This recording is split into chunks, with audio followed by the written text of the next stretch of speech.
దేవునితో నీవు మాట్లాడాలి అనుకుంటే, విషయం దేవునికి చేరవేయాలి అనుకుంటే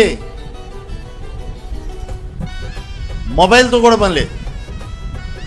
కావాల్సింది ఏంటో తెలుసా? దేవునితో మాట్లాడాలి అనే ఆశ కావాలి.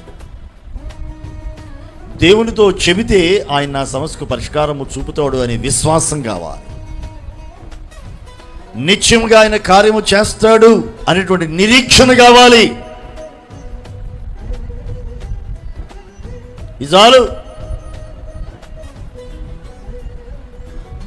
సిగ్నల్ అదే వచ్చేసింది.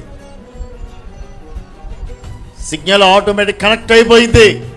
ఎవరికి కనెక్ట్ అవ్వాలో వాళ్ళకి కనెక్ట్ అయిపోయింది.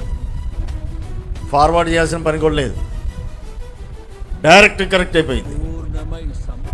నీకు తెలియాల్సింది దేవునికి మొర్రపెట్టుట, దేవుని దిక్కు చూచి మొర్రపెట్టగలిగే అనుభవంలోనికి మనం రాగలగాలి.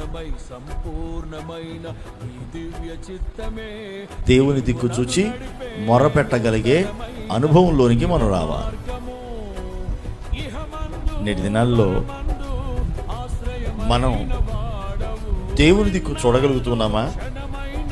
ఆయన వైపు చూచి విశ్వాసంతో, నిరీక్షణతో ప్రార్థన చేయగలుగుతున్నామా? ఒక్కసారి మళ్ళీ మనము పరీక్షించుకోగలిగితే నిజంగా మనం ధన్యులమే. ఇదిగో ఈ నెంబరు 333 కదా, 8 గ్రంథము 33:3లో రాయబడినది నిశ్చయంగా మన జీవితాల్లో నెరవేరిదిగా, నిశ్చయంగా నెరవేరిదిగా. కనుక మర్చిపోవద్దు ఈ విషయాన్ని.